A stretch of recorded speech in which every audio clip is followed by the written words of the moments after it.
Hi there, Randy Green here, and this is video number 1 officially in the whole project Changemaker. I call it news. I could have called it a course. I could have called it solutions. We'll call it many things. It's just to give things a title, right? So we are here showing the first signs of flexibility and patterns of change, because once we have labeled it, we kind of put it into a box. And when we are talking about progression work and we are talking about the original sciences and we're talking about the true worlds, nothing can really be boxed. Everything is changeable, all depending on the purpose and the function of it. So this is one of the uniquenesses about the holographic energy system and the holographic energy units and reality fields that are built upon these, is the fact that they can change, and we are not particularly accustomed to that.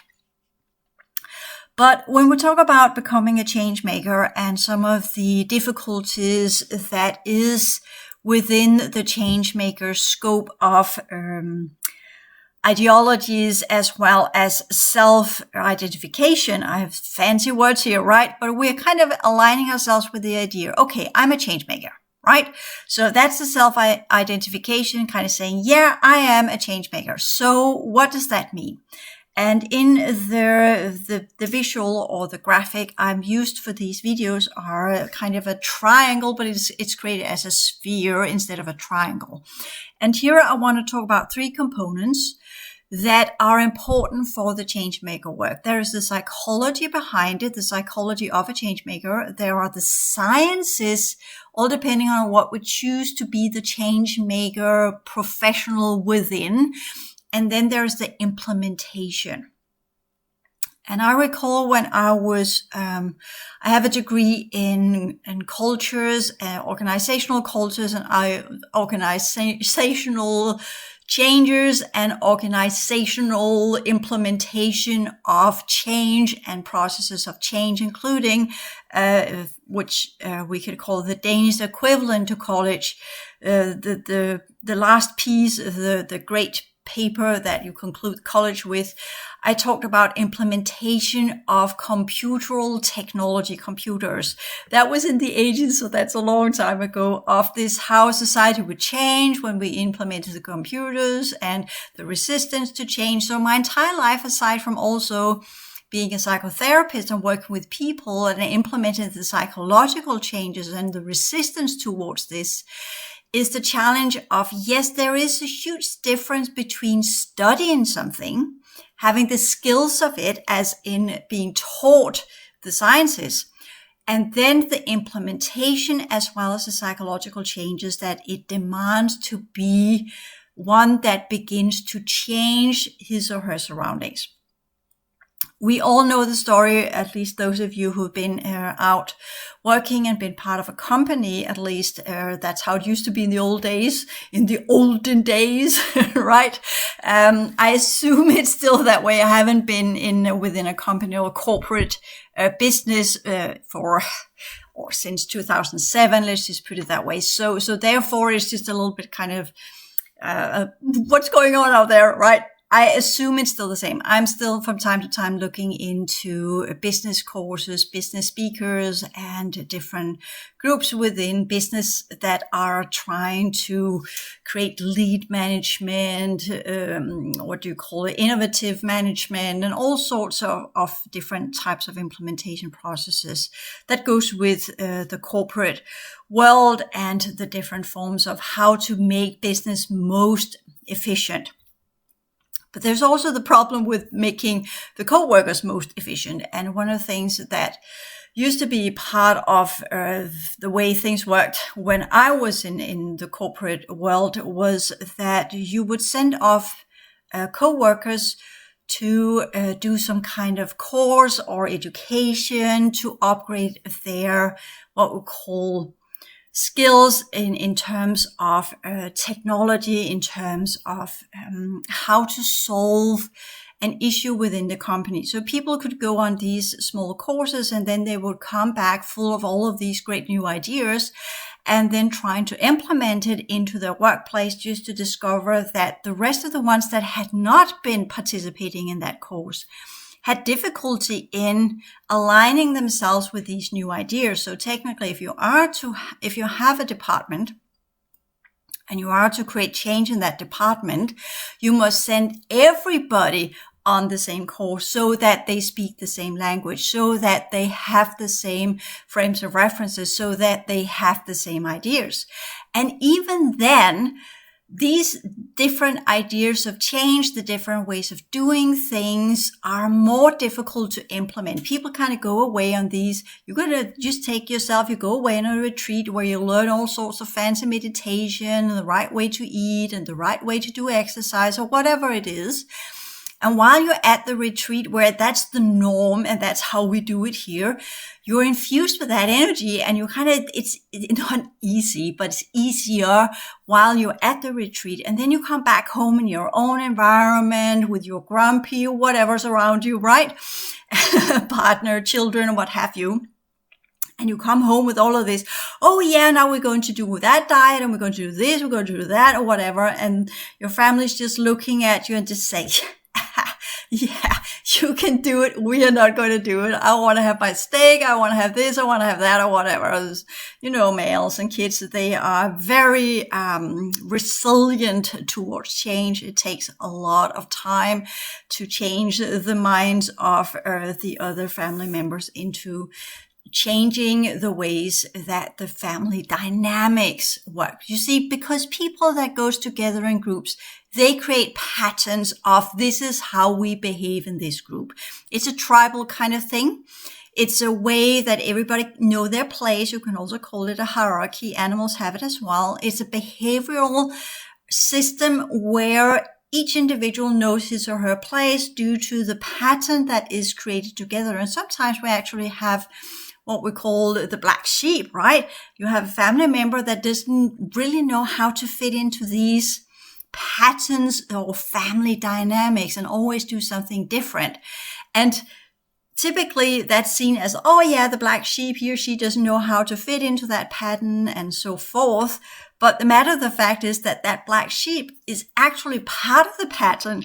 Some of the things where the rest of the family members are just organizing themselves and are folding in under the alpha and are treating everybody within the dynamics that has been decided. And often what has been decided is technically unspoken. These are what we call the unspoken culture we both find in businesses, but also in families. And the black sheep, the one that's acting out, is actually doing what we call a kind of subliminal transfer of all of the aggression of the other family members that they are not allowed to say or do or whatever.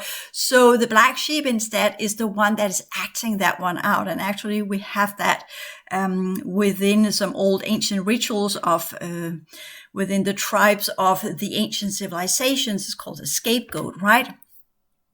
Where the priest would gather the ailment of the tribe and shift it, typically also being a shaman, right? Taking the ailment, the negative energy, and putting it onto the goat and then sending it into the wilderness where it would be eaten by predators or wolves or lions or what have you, doesn't matter, so that they would have been taken care of and sent out into the wilderness.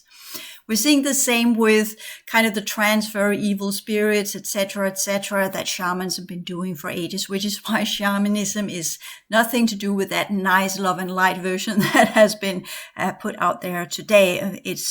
A true shaman is someone that really knows what's going on and is capable of taking all of that negative energy, illness, what have you, and transfer it from the tribal member and into some kind of innate object or inanimated object, or something else that could be buried or put into the woods or something else. The unfortunate side was that if someone would then find that totem or that kind of thing that had that evil spirit, not a good thing. So this is also when we talk about people, just to put that in context, people that are gathering all of these artifacts from ancient cultures. Perhaps they should be a little bit more careful with all of these wooden carvings of figurines and these kind of things. Perhaps some of them are actually holding evil spirits. Anyway, so this is just to put things in context, that energy can be transferred from a living being to an inanimated being, as well as inanimated beings can be lit up with specific types of energy configurations if the one that's doing it is powerful enough. That's just some old stuff I'm just putting in here. But this is, again, when we talk about the abilities that kind of goes with working with energy, which we should be careful with when we also talk about being change makers. Because when we're change makers, it's not just about, oh yeah, I got this will to do something and I am pushing forward and overlooking the pattern that we are trying to change.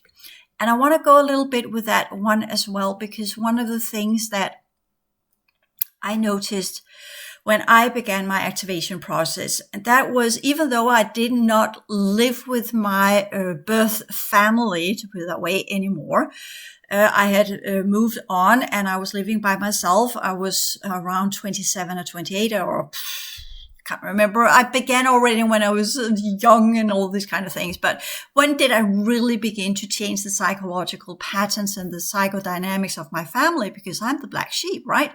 So when did I begin to change that? When did I stop being the one that everybody's saying, oh yeah, she's the one that has the problem and the rest of us, we are the functional one and she's the dysfunctional one?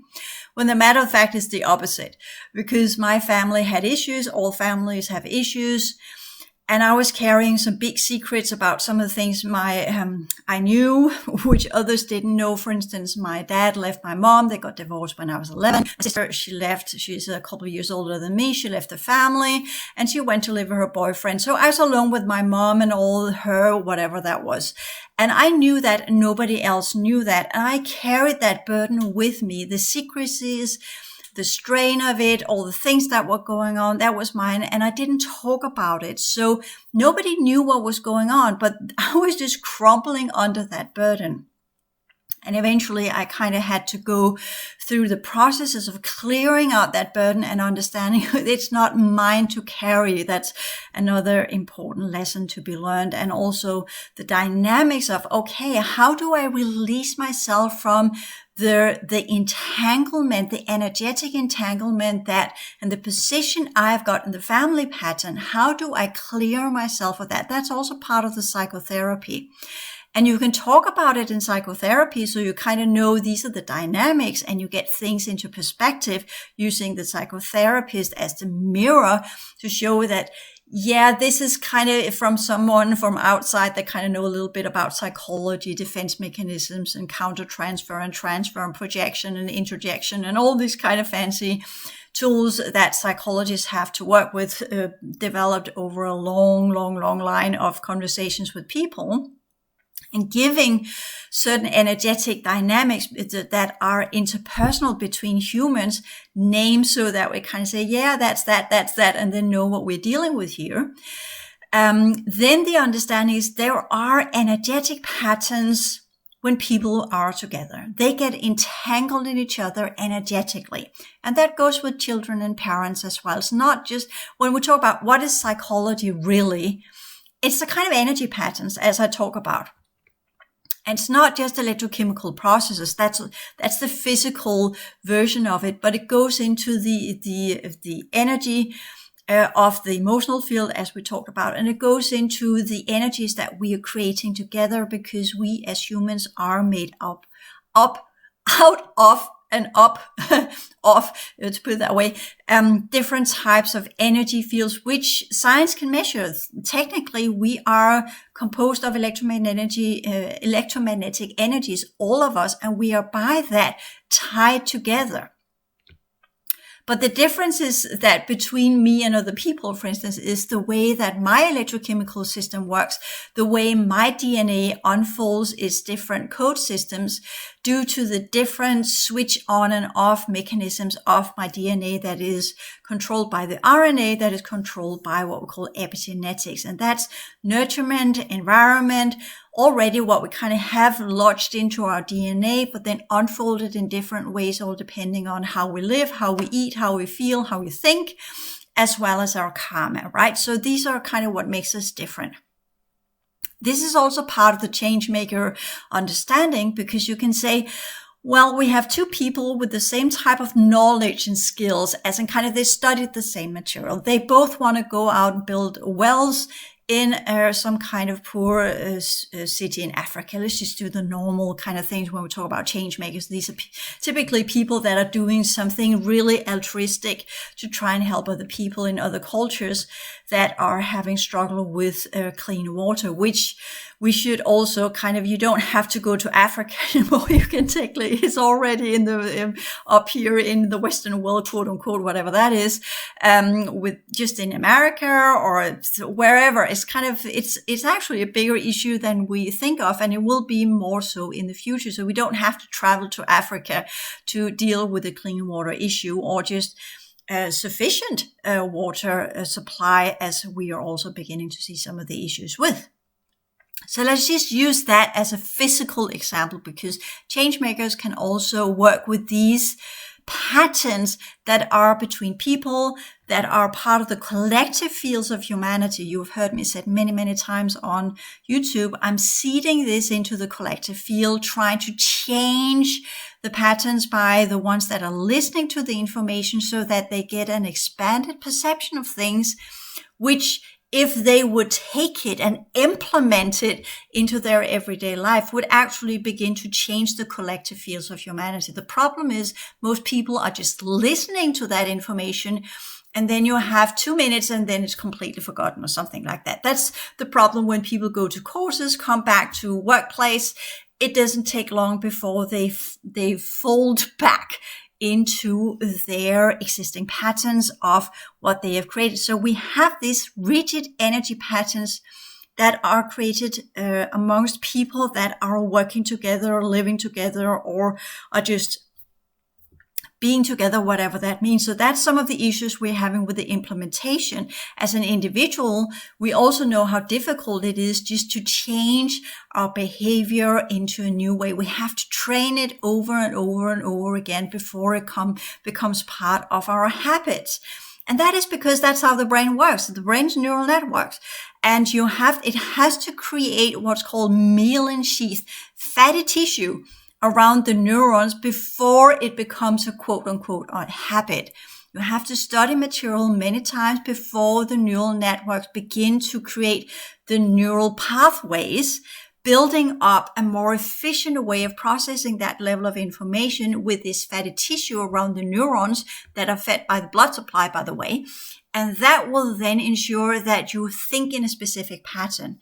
And if you kind of let that one go, you will, in a way, because the brain is a practical thing, it's engineered that way, but let's just do normal human stuff here. So it's a practical thing that works in that way, that what you're focused on and what you study and what you are currently working with, the brain will then allocate the resources to the fatty tissues and the blood supply to these neural networks that are focused on the issue that you're dealing with.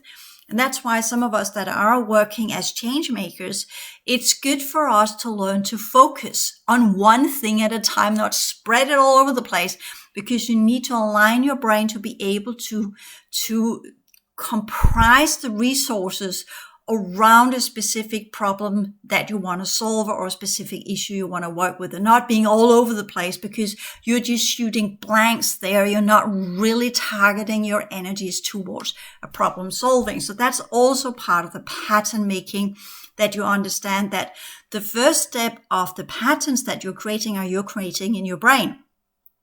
And you're creating it by repetition, by constantly doing the same thing.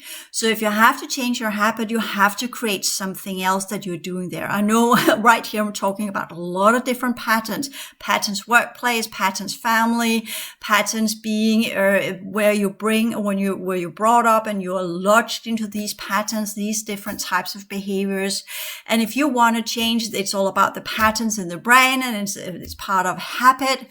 And it's part of the challenges that you give yourself. So being a change maker, whether you're trying to change with a water supply, or you're trying just to change your neural network to do something else, or you're changing your family dynamics, or you're changing your work dynamics, it's all patterns. And that's the first important lesson to learn about energy patterns, that everything that we are part of in this world is part of a pattern. First, foundational way of thinking. Your brain works in patterns. Your body is a pattern. Everything is some kind of organization of something within a specific pattern, within specific type of energies, within specific type of markers that drives this pattern, specific energy levels that drives this pattern. So in that way, we can say that if an individual has an enormously strong type of energy, that individual can actually create differences in the collective field. We have seen that before, but that person typically works with this for a lifetime, and most of the time they won't be really recognized until they're gone, and then someone else picks it up and continue that pattern, building bridge into whatever that means, continuously working with it over several generations. And that's where we kind of know some of the older teaching systems, etc., spirituality, what have you, why it's still there and why it's still cemented into the collective patterns of mind and emotions, because people are still working with it. So for instance, if we are to let go completely of all sorts of religions, we need people to not putting more energy into it, because it's huge part of our collective consciousness field. So therefore, you are literally affected by this, whether or not you want to. Even in this life, you're saying, well, I'm not religious. No, but you have had previous lives where you were. So you're still linked up to these collective patterns. That's some of the things we need to clear out before we can become change makers. We need to clear out these old patterns, not just our emotional patterns, as you were taught in the basic energy work, or our mind patterns. That kind of goes with what we call cognitive schemes, where you think in a specific way and then the neural network just runs its sequence. Literally, you have built that network that once you think the first thought, the brain allocates energy there and then it just runs the entire pattern. That's a cognitive scheme. So we see that in depression, we see that in specific habits, we see that when people get addicted to something, it runs in a specific sequence. So once you have thought the first thought, the pattern runs it, it's a complete spiral, or the sequence of the pattern will just run from A to Z as a maze, where it begins at one end and run until it comes out, and then the other end, kind of input, output, where it will then create whatever that needs to be activated of specific electrochemical processes.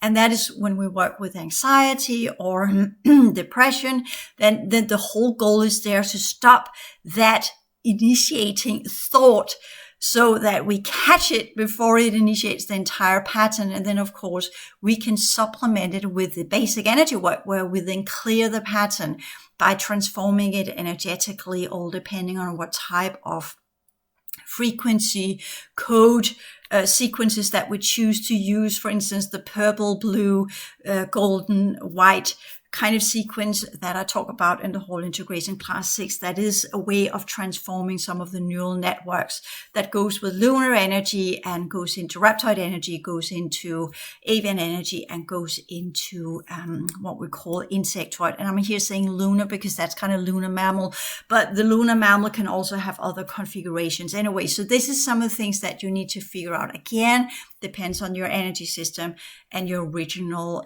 consciousness unit's configuration, all depending on what frequencies and what colors that you can envision to change the frequency pattern of the brain. Okay, so that's just some of the basic beginning steps for that one. So you kind of understand, to be able to implement change, both in yourself and in others, you are part of a pattern. And you must dislodge this pattern, this entanglement energetically to the outer sources that are keeping you in a specific self-identification and self-orientation, and the way that people look at you to be this and that, whatever, is energetically keeping you stuck in a specific type of pattern. So if you want to change that pattern, you have to dislodge all of these energy currents energetically in your energy work. But you also need to detect the energy patterns you have in your emotional field that is kind of both created by yourself, but also via the interaction with other people where you and the others have created that dynamic that is then part of the way you interact with each other, but it's also part of how you perceive yourself. So that's also one of the things that needs to be changed. That's some of the psychology that goes with the psychology of change, is that you need to understand that it's not just about you changing your behavior. It's also about the psychological dynamics with other people that you need to take into account, which I talk about in the basic concepts and some of the basic energy work where I show this clearing of these energy patterns. But there's more to it. Because once you have learned to clear your own energy patterns, you will discover that you just need to go to a family dinner or something and bam, then you're back to who you used to be. Or you can meet up with these anniversaries of your college students 10 years later and bam, you're back to who you used to be, because it's part of your neural networks. It's literally, you have structural layers in your brain that goes with these different stages of who and what you used to be. So that's also part of the clearing work. Not just the emotional patterns, but also the neural networks need to be cleared. And then you also need to clear the energies in your fields, and you need to clear the extended perimeter of your energy system. That is the interface between you and other people that will be attracted due to your energy pattern. So we've got a lot of clearing work to do here when we talk about becoming a change maker. If you really want to influence reality in what we call a way that changes it back into its higher order sciences and its higher order ways of existing as far as we can push it, there is a lot of preliminary clearing that needs to be done. But here we will just work with the understanding, okay, we have the psychology where we actually understand that these are the dynamics of who and what we are amongst ourselves and others, and self-perception, other perception, reality perception, right? And then we also have the understanding of the sciences. I talk about this in the whole transition science classes as well. You have the sciences that you need to learn about the brain and your energy system, electrochemical processes, how you can affect that with the way you eat, with your exercise, with meditation, learning to shift between the sympathetic nervous system, that the fight and flight mode, the stress, the adrenal glands, and these kind of things, and go into the parasympathetic, where you relax, go to theta mode, where you are able to work with some of these patterns in what we call a semi-hypnotic, because it's not really hypnosis, but you're doing a self-induced theta state where you learn to go into what we call the more subliminal layers of your neural networks, because the neural networks are working on different brain frequencies, you know that. But if you are going to make the great changes, you kind of have to simulate a little bit what used to be dream state. It's not dream state anymore. At least I haven't dreamt for the last 10 years or so, or at least the last 5 years. I have not really dreamt what I would call a normal dream, because I remember the dreams I had when I was a kid.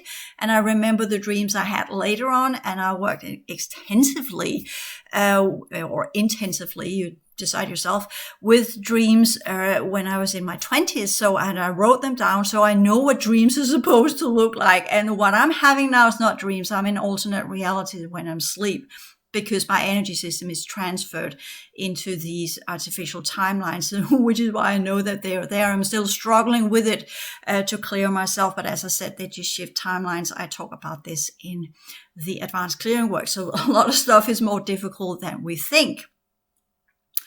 So we are having that. We have the knowledge, the sciences, the skills. We have the psychological processes, what goes against it, the difficulties, the changing of habits, the releasing of the entanglement of energy patterns, the perception others have of us, the perception we have of ourselves, the way that we are working as change makers. What is the goal of what we want to change? What is driving us to do these changes? What will we get from it, from making these changes? And that's some of the things we need to be clear on as well. And then there's the implementation of whatever change we want to make. And the implementation, not just us having the grand idea and I want to change the world. The problem is the world doesn't want to be changed. People don't really want to be changed. If they want to be changed, they would already change themselves. So even though Gandhi said, and that's one of the prime things to say, be the change you want in the world, that goes without saying. Of course, you need to be what you want others to become as well. But you're not pushing it onto them. But you are implementing yourself the new ways of existing so that you have created the neural networks and the habits and the energy system and the energy patterns where you are changeable, where you are exemplifying the patterns of change, where you are living as a changeable human, where you're doing the energy work, where you understand the processes of creation, so to speak, of how to engineer something in your mind as a blueprint, that's the radiation field, and putting it in and giving it vibration, that's part of your heart field. And then also that it should have a purpose and a function that is in alignment with your original reality field configuration. Because if you are creating something that's in alignment with the base program, you're just amplifying the base program. And thereby you're not really creating change, as in talking about the whole solution with water issue and the troubles that we're going to have with the environment in the future. Including the fact that it's just the different aliens that are here. If they wanted to solve that, they could just implement the technology and we could be done with it within a week, and then there would be no problem. But they are not giving us that information because they have other objectives with their reality field and what they want to unfold here. So technically the scarcity of resources is part of their hipster agenda, where they are literally taking over our world, and they're taking over by depriving us of some of the resources that we need to exist within this reality. So that could also be some of the things when we're talking about a whole project changemaker. If you are going to go in and say, I want to solve the water issue, technically to really be able to do that, you need to not only work with energy and the physical reality in the base program, physical solutions, but you also need to work with the energetic solutions, yourself, others, reality, the whole shebang. And then you need to go into also understanding, okay, what are the alien technologies behind, which are the factions, what are their agenda, what are they doing here, and what are their prohibiting technologies that are preventing us from installing and installing these new types of ways of being humans, these new technologies that would assist humanity in lifting themselves up to a higher potential or a higher degree of creativity. So that is also some of the things that we need to take into consideration. And those of you who are kind of thinking, yeah, I'm out.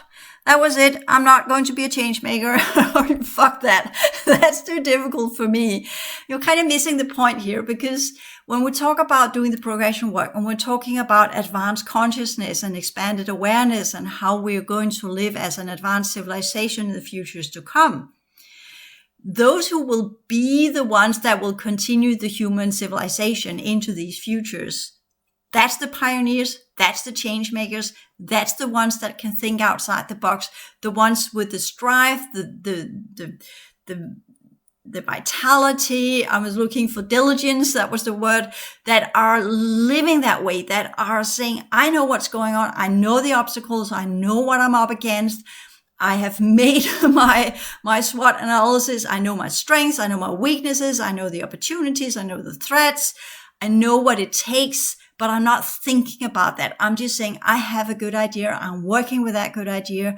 I want to use that good idea to change myself, to change my energy system, to change the way I think, to change the way I feel. So I progress within a dynamic setting of changing something, trying to implement something, trying to really make a change, and not falter beneath the burden of resistance or counter forces, or it's impossible to implement. Because if that's the case, you might as well give up already. And I think it was Steve Jobs, or I know it was Steve Jobs, that said, if there's something out there that you really want and nobody else is doing it, you do it yourself. And you can also, if you want to kind of, you can just look on YouTube, look on innovation or game changers. That was the word I was looking for, and change makers, and all of the psychology of this and what they are up against and the hardship of it, as in kind of, do you want to be a change maker? No, you're kind of born to be it. It's kind of part of who and what you are. You already experienced it as a kid. It was already part of you. Those of you who have kind of been all, yeah, I'm good with my partnership. I'm good with being in this social environment, the tribal awareness, and this whole kind of, oh, I love being in my family. I love this, being part of a group. I love being entangled where everything is in order and where I know who I can count on, and I don't have to stand alone with problem solving and how to figure this one out and invent things from scratch. No, I kind of got the others to help me do so, relying on other people. Whenever something's wrong, you ask someone else to find the solution for you. So this is kind of where I say these people are not really game changers or change makers. They are just comfort zone beings that are okay with being in the environment that they're part of. But game changers and change makers, they always want to find something else, a different way to do it. They perceive reality as a trivial world, to put it that way, as a kind of, this must be changed. We must change this. But the problem is, how do we change this? And this is, again, where we list up all of the things that could be in the way. Or there's just the ones that just kind of, yeah, I'll just go for it. And then I learn by doing. And whenever I butt my head against a wall, I'll find the tool to take the wall down and figure out what that is. And that's some of the things where I say, well, we can technically do energy work on some of these energy walls that we will encounter. Of course, when we go into the alien technology, that's a little bit more difficult, but we can just begin in the small and say, well, first step for all change in the world is to be the change ourselves, right? So this is, as I also teach in the progression work, it all comes down to your energy work, comes down to your understanding of self, others, and reality. It comes down to the way you utilize your thinking processes, your emotional processes, and it comes down to your ability to keep pushing without creating counterforce, but learning to navigate, circumvent, transform, transmute, transcend some of the obstacles that are in the way for us as change makers. And you can hear that I'm relying heavily on the progression work course, the whole transition sciences and the advanced clearing work, and later on the template sciences, because it's part of that. I made the progression work course material so that we could become change makers, so that we could become pioneers. Okay, enough for this video. We'll continue when the time is right in the next video. Thank you.